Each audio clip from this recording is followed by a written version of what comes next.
नमस्कार दोस्तों, उम्मीद है आप सभी लोग बढ़िया होंगे।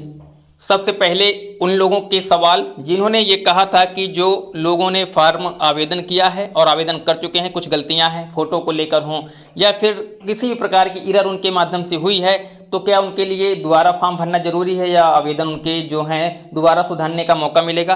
तो वो तिथि आपको 28/11/2022 से मिल जाएगी और 3/12/2022 तक यानी 5 दिन का समय मिलेगा। तो आप लोग आवेदन में कोई गलतियां हैं, त्रुटियां हैं तो सुधार सकते हैं, तो इसके लिए परेशान न होइएगा। लेकिन आज का जो मेन मुद्दा है और जो अहम सवाल है इस वीडियो का, वो ये है कि छात्रों के द्वारा एक लेटर लिखा गया है सीबीएसई को।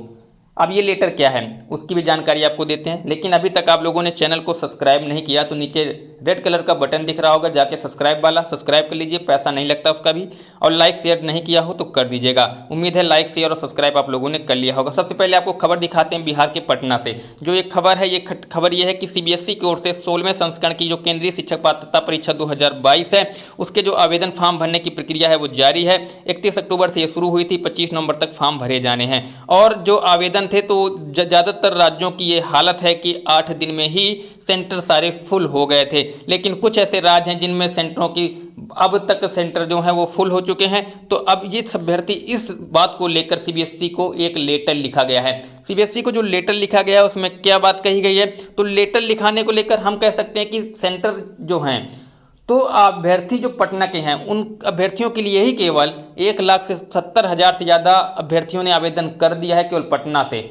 और उसके बाद वहाँ के सेंटर भी जो थे वो भी फुल हैं। इस वक्त बिहार में, उत्तर प्रदेश में लगभग सेंटर फुल हो चुके हैं, महाराष्ट्र में, सीजी या छत्तीसगढ़ में सेंटर फुल हो चुके हैं। तो अभ्यर्थियों ने सीबीएसई से मांग की है। ये कहाँ के अभ्यर्थी हैं? बिहार के अभ्यर्थी हैं। इन्होंने ये मांग की है कि सेंटरों की संख्या को और बढ़ाया जाए और सेंटरों की संख्या को बढ़ाने के साथ साथ आवेदन के लिए और मौके मिलें। तो सेंटरों की संख्या को बढ़ाने को मांग को लेकर अभ्यर्थियों ने लेटर लिखा है, मीडिया की तरफ से भी जानकारी आई है। और इसके अलावा अब इस वक्त जो सीबीएसई की तरफ से जो 1-2-3 दिन पहले की जो जानकारी है उसमें यह बताया गया था कि जो भी सेंटर आप लोगों के उपलब्ध हैं जिस भी स्टेट में, आप वहां आवेदन करके अपना सेंटर को लॉक कर लीजिए। अन्यथा की स्थिति में आपके अगर सेंटर वो भी फुल हो जाते हैं तो ये चीज़ें आप स्वयं जिम्मेदार होंगे। यानी पहले आओ पहले पाओ की नीति वो कह रहे हैं कि हम पहले से ही बता चुके हैं कि पहले आओ पहले पाओ। जिन्होंने पहले आवेदन कर दिया उनको पहले सेंटर मिल चुका है, जिन्होंने नहीं किया उनको सेंटर मिलने में समस्या हो रही है। तो वो लोग दूसरे राज्यों के विकल्प उनके पास खुले हैं, आवेदन कर सकते हैं और दूसरे राज्यों के विकल्प जो हैं वहाँ पर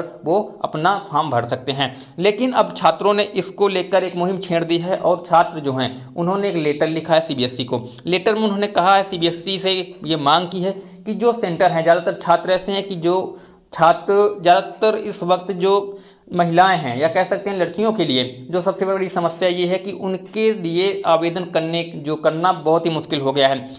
तो वो लोग ज़्यादा परेशान इसको लेकर, तो उन्होंने ये चीज़ें सीबीएसई की तरफ से कही हैं और सीबीएसई को ईमेल भी किया गया है और सीबीएसई की तरफ से भी रिप्लाई नहीं आया। लेकिन ये जानकारी मिल रही है कि 1 से 2 दिन में आपको सीबीएसई की तरफ से कोई अब रिप्लाई जो है वो मिल जाएगा। अगर ऐसा होता है और सीबीएसई कुछ सेंटरों की मांग को मान लेता है तो फिर आपको करना क्या होगा? अगर ऐसा होता है, सीबीएसई सेंटरों की मांग को मानता है, तो आप जो जिन लोगों ने रजिस्ट्रेशन कर लिया है और उन जो बिहार के हैं, यूपी के हैं, जहाँ के भी हैं, जैसे ही वो क्या करेंगे, आवेदन करने के बाद सेंटर को लॉक करने के लिए ओपन करेंगे तो वहाँ पर अगर लिस्ट बढ़ाई जाती है तो वहाँ पर उनको नई लिस्ट जारी हो जाएगी और दिखाई देने लगेगी, अगर सीबीएसई सेंटरों की लिस्ट को बढ़ाता है तो। लेकिन अभी तक सीबीएसई ने इसको लेकर कोई भी जानकारी साझा नहीं की है, ये भी जान लीजिए। इसके अलावा आप लोगों ने अभी तक आवेदन नहीं किया है तो दूसरे राज्यों के विकल्प जो ओपन है उनमें आवेदन कर सकते हैं जब करेक्शन का समय होगा। एक बात याद रखिएगा, कुछ लोग कह रहे हैं कि अगर सीटें बढ़ेंगी तो क्या वो बाद में बदल सकते हैं, तो बिल्कुल जब करेक्शन आप लोग करेंगे 28 तारीख को, तो अगर सीटें बढ़ती हैं किसी राज्य में और सीटें खाली रहती हैं तो आप लोग दोबारा क्या करिएगा, उन सीटों को चुनाव कर सकते हैं, यानी कि उन सीटों को चुन लीजिएगा अपने राज्य की सीटों को करेक्शन के वक्त। तो उसके लिए परेशान ना होइए, जिन्होंने अभी तक आवेदन नहीं किया तो कर दीजिएगा और तैयारी अपनी करते रहिएगा। अगर कोई भी अपडेट आती है छोटी बड़ी, हम सबसे पहले आप लोगों तक साझा कर देंगे। उम्मीद है आप लोगों की जानकारी पसंद आई होगी। अगर पसंद आई है तो चैनल को अभी सब्सक्राइब कर लीजिएगा और व्हाट्सएप ग्रुप का लिंक दिख रहा होगा, कमेंट बॉक्स में जाके जुड़ जाइए। शाम 7:30 बजे की क्लास देखना ना भूलिएगा। इस वक्त जो क्लास चल रही है वो सारे प्रश्न आ रहे हैं जो कि आप लोगों की परीक्षाओं में पूछे गए हैं और बार बार पूछे जाते हैं। तो वो मैराथन आप लोगों के लिए काफ़ी हेल्प करेगी आगे की परीक्षाओं के लिए। तो अभी जुड़िए व्हाट्सएप ग्रुप से, चैनल को लाइक शेयर सब्सक्राइब कर दीजिएगा और वीडियो को ज़्यादा से ज़्यादा वायरल कीजिए, पहुँचाइए